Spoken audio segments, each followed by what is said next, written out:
Good morning everyone!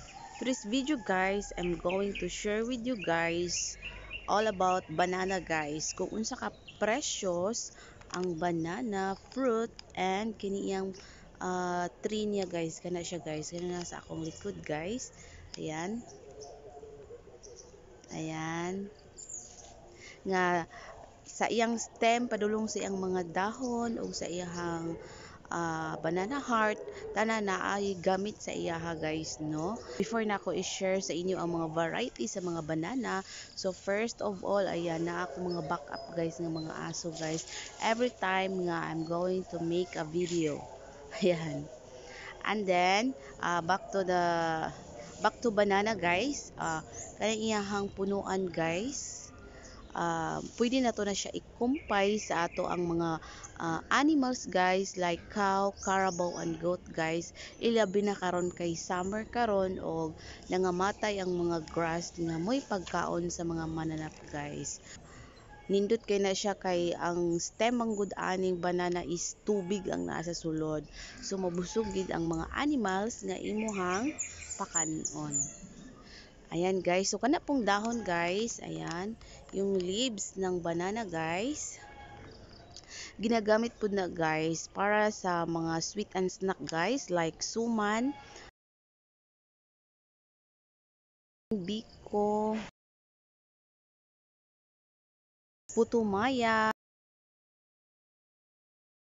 or friends group, no, mao na ilang ginagamit hapinan sa ilang mukbang.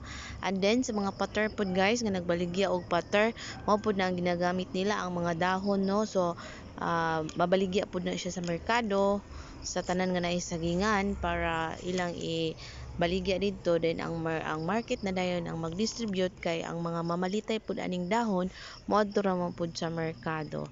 And remember na ko guys nga ang balunan pod sa unang panahon sa akong ginikanan, no, ang ilang balunan mao ning dahon sa saging diha ibutang ang kanon ug ang sudan. Humot kayo ang ilahang pagkaon sa udto. Sa una dili uso ang balunan or food keeper. So mo nang dahon sa saging na lang ang ginagamit. Ug kana pong dahon sa saging guys, laya og dili laya, ginagamit pod na sometimes sa mga vlogger para ila ang i-funny content like this one guys. Ayan, di ba? Nakakatuwa ang tingnan ang mga gown nila. Super funny, super creative.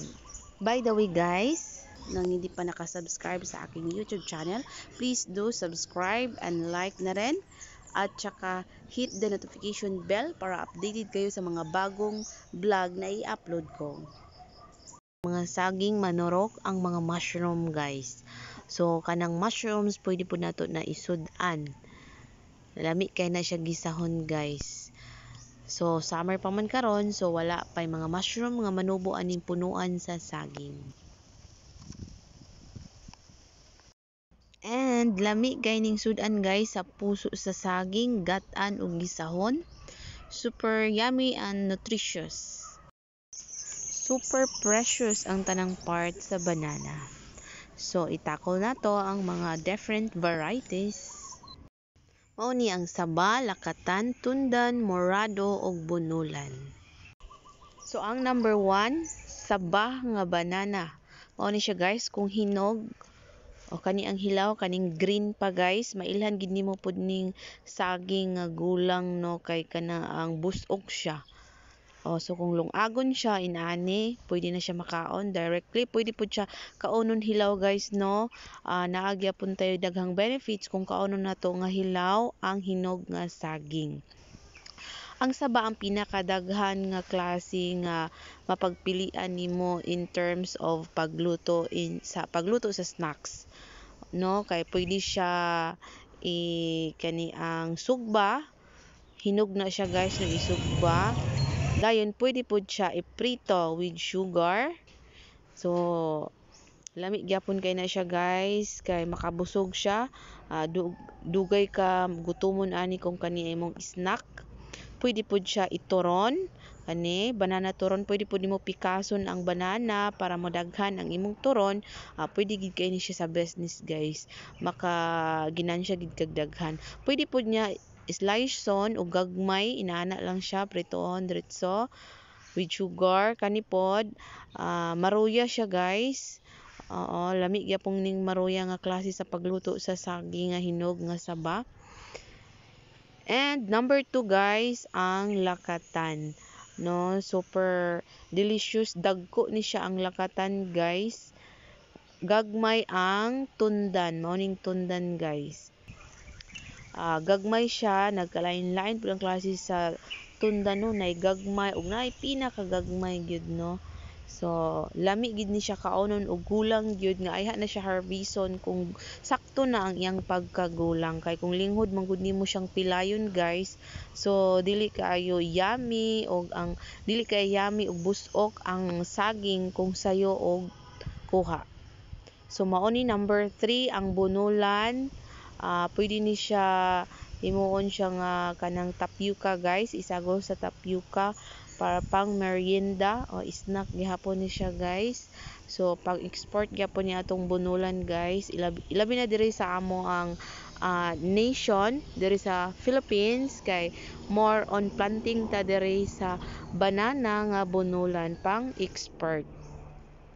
Then, red banana guys. Talagsa ra ni makit-an sa market guys, kay talagsaon naman ni siya ang red banana or gitawag pod og morado. Ayan guys, lahi po ni siya og lasa nga banana, ilabi na og naanad kag kaon og tundan og lakatan no. Then sa dili pa ko malimot guys no, gi-export pod nato ang mga banana chips no. Usa pod na sa mga produkto diri sa Pilipinas nga duna tay mga banana chips pang export. Sliceon lang ang hilaw nga banana guys, nigpiso na siya slice, then ibulad guys para i-process para mahimong banana chips pang export na dayon sa nagkalain-laing nations. Then guys, napod ko i-share regarding sa banana saba guys no. Sa unang panahon sa akong kabataan dito sa pinakabukid diri sa amo ang syudad no, dito mi nagpuyo sa unang panahon. Nakatilaw pud ko atong saging nga katunga siguro sa size sa saba. No nga kani ang daghan kay siya og liso. Kuan daw to siya, ang tawag ato is saging sa unggoy. So naaday saging ang unggoy guys no. Ang kalainan lang sa saba o sa saging sa unggoy kay daghan kay gliso ang saging sa unggoy, unya gagmay katunga siguro sa size sa saba nga saging. That's all for banana guys. Thank you for watching guys. Bye. Have a nice day.